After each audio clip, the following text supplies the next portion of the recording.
जीवन लह सुख हरि प्रतिकूला। बड़ी सुंदर उदाहरण दी गोस्वामी तुलसीदास जी ने।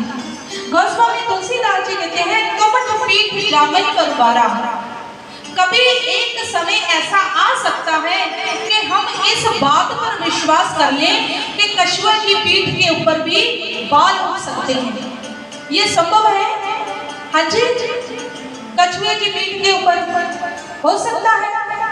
गोस्वामी तुलसीदास जी कहते हैं ये भी मान लो कि ऐसा भी कभी हो जाए कि कछुए की पीठ के ऊपर बाल आ जाए। बंध्या सुत कहू बरु कहू ही मारा। कहते एक बाज का पुत्र, हमें ये बात भी सुनने को मिल जाए कि एक बाज के पुत्र ने किसी का वध कर दिया। ये संभव नहीं है।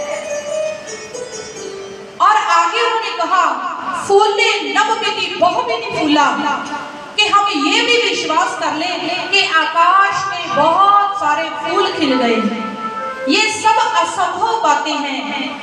तो वो कहती है एक पल के लिए मान लो ये संभव हो गई, लेकिन फिर भी जीव न लह सुख हरि प्रतिकूला।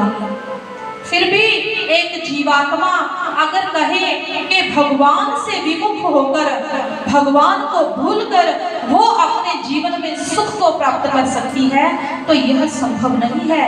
भूल बैठा राम को अच्छी नहीं बात है। रिश्तों में अपनापन नहीं है, तो इसका कारण क्या है?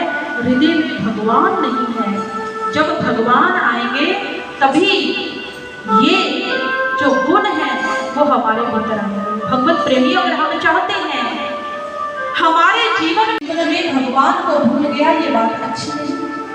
जब जब जीवन से भगवान निकलते हैं ना, जब जब हृदय से ईश्वर दूर होते हैं, तो इस हृदय में केवल मात्र विकारना क्या सजाना। अरे प्रभु, आज तो ये इतने विकराल शब्दों की माला आपने अपने महाराज हिमवान और महारानी मैना ने विवाह की तैयारियां क्या कर रखी हैं?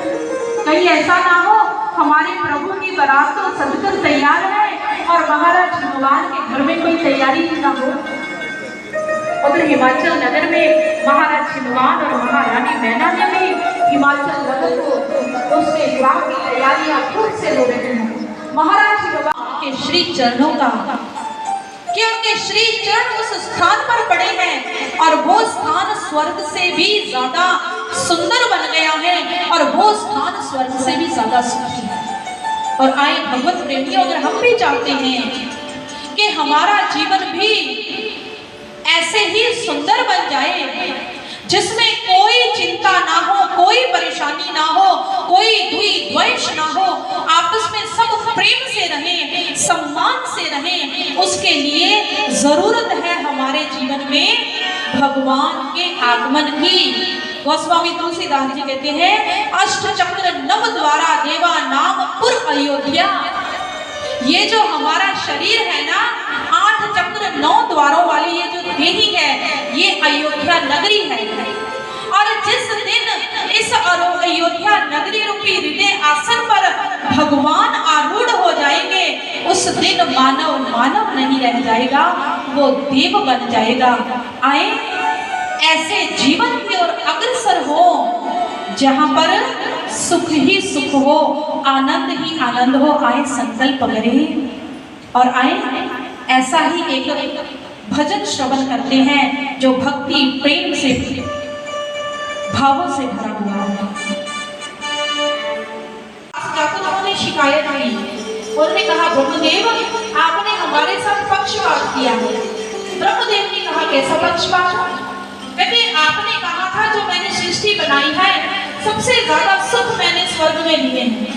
ब्रह्मदेव ने कहा बिल्कुल सही, और आज भी मैं यही कहता हूँ जो मैंने सृष्टि बनाई है मैंने सबसे ज्यादा सुख स्वर्ग को दिए हैं।